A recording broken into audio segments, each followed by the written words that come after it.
Hi friends, అందరూ ఎలా ఉన్నారు? నేను మీ సురేష్ కోనా. ఈరోజు మన కోనవారి ముచ్చట్లో మన ముచ్చట.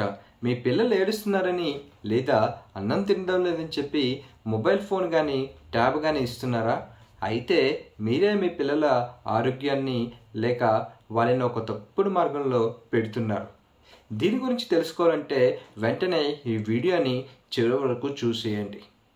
అలాగే ఇంకా ఎవరైనా నా ఛానల్ని సబ్స్క్రైబ్ చేసుకోకుండా చూస్తున్నట్టయితే వెంటనే నా ఛానల్ సబ్స్క్రైబ్ చేసుకుని నా వీడియోని లైక్ చేస్తూ షేర్ చేస్తూ మీ విలువైన ఫీడ్బ్యాక్ని కామెంట్ రూపంలో పెడతారని నా మనవి. ఈ కరోనా పుణ్యమేమో కానీ ఈ ఆన్లైన్ క్లాసుల వల్ల మన పిల్లలకి మనం ఒక ఫోన్ను లేక ఒక ట్యాబ్ను అలవాటు చేయడం జరిగింది. లేదా చిన్నపిల్లలు తినడం లేదని చెప్పి వాళ్ళకి ఫోన్లో వీడియోస్ లేక బొమ్మలు లేక ఏదో ఒకటి మనం చూపించి వాళ్ళకి అన్నం తినిపిద్దామని చెప్పి ఫోన్లను వాళ్ళకి ఇస్తూ ఉంటాం. మనం ఇచ్చే కొన్ని జాగ్రత్తలు తీసుకోకుండా మనకి వాళ్ళ చేతిలో ఫోన్ పెడితే మనం వాళ్ళని ఒక తప్పుడు మార్గంలో మనం నెగ్గినట్టే.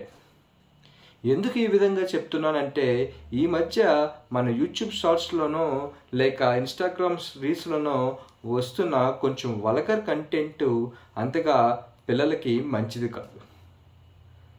అలాగే మనం యూట్యూబ్లోని కొన్ని సోషల్ మీడియా ఓటీటీ నెట్వర్క్స్లో మనం వచ్చే కొన్ని మూవీస్ కూడా పిల్లలు ఓరియంటెడ్గా లేకుండా కొన్ని అడల్ట్ మూవీస్ కూడా మనకు ఓటీటీలో రిలీజ్ అవ్వడం చూస్తున్నాం. సో ఒకటి, మన పిల్లలకి ఎప్పుడైనా సరే మన ఫోన్ కానీ ట్యాబ్ని కానీ ఇచ్చే ముందు కొన్ని బేసిక్ థింగ్స్ మనం చేంజ్ చేసి ఇవ్వాలి. ఒకటి, మీ ఫోన్లో 2 ప్రొఫైల్స్ క్రియేట్ చేసుకోండి. ఒకటి మీ పర్సనల్ ప్రొఫైలు, 2 కిడ్స్ ప్రొఫైల్. ఈ కిడ్స్ ప్రొఫైల్లో ఓన్లీ కొన్ని కిడ్స్ ఓరియంటెడ్ యాప్స్ను మాత్రమే ఇన్స్టాల్ చేసుకోండి. ఎగ్జాంపుల్, ఒక యూట్యూబ్ని మీరు అందులో ఇన్స్టాల్ చేసే బదులు మీ కిడ్స్ కోసం యూట్యూబ్ కిడ్స్ అనే ఒక యాప్ని డౌన్లోడ్ చేసి ఇన్స్టాల్ చేయండి. ఈ యూట్యూబ్ కిడ్స్లో ఓన్లీ కిడ్స్ ఓరియంటెడ్ థింగ్స్ మాత్రమే వస్తాయి కాబట్టి అందులో పిల్లలకి అంతగా చెడు మార్గంలో పెట్టే ఇవేవి ఏమీ ఉండవు. లేదా మీరు ఏదైనా ఓటీటీ ప్లాట్ఫామ్స్ని ఇచ్చేటప్పుడు మూవీస్నో దేనికోసమో దయచేసి అందులో కూడా మీరు 2 ప్రొఫైల్స్ని క్రియేట్ చేసుకోండి. ఒకటి మీ personal profile, 2 kids profile.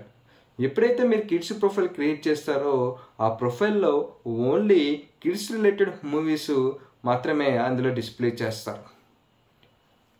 So అలాగే మీరు గూగుల్ ఎలాంటివి ఏమైనా ఇచ్చేటప్పుడు అందులో కూడా మీరు కొన్ని రిస్ట్రిక్షన్స్ని అప్లై చేస్తే ఆ రిస్ట్రిక్షన్స్ వల్ల మీ పిల్లలు ఏ ఇతర కంటెంట్ అనేది వాళ్ళు సెర్చ్ చేయలేరు.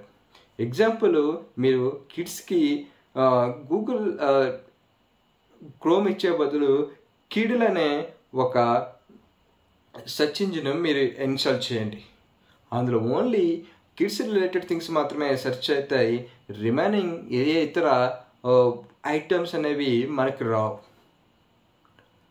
సో ముందు నేను మీ అందరికీ చెప్పేది ఒకటే, మీ పిల్లలకి మెయిన్ మొబైల్స్ని అలాగే స్మార్ట్ ఫోన్స్ని లేక ట్యాబ్స్ని దూరం చేయండి. మీరు ఎప్పుడైనా సరే మీ పిల్లలతోని ఒక నార్మల్ గేమ్స్ని వాడించండి. మొబైల్స్లో గేమ్స్ని ఎప్పుడు ఎంకరేజ్ చేయవద్దు.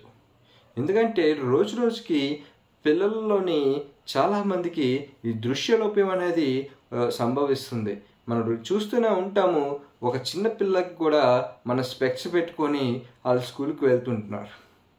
దీనికి కారణము వాళ్ళు మొబైల్స్కి అడిక్ట్ అవ్వడము లేదా ఒక టీవీలకి అడిక్ట్ అవ్వడం వల్లనే వాళ్ళకి చిన్నతనంలోనే ఈ దృశ్యలోపం అనేది వస్తున్నది. సో దయచేసి మీ పిల్లలకి ముందు ఆప్షన్గా మొబైల్ ఫోన్స్ని ట్యాబ్స్ని అలవాటు చేయకండి.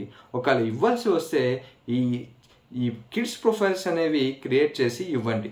ఇదేంటి ఈరోజు మన కోనవారి ముచ్చట్లో మన ముచ్చట.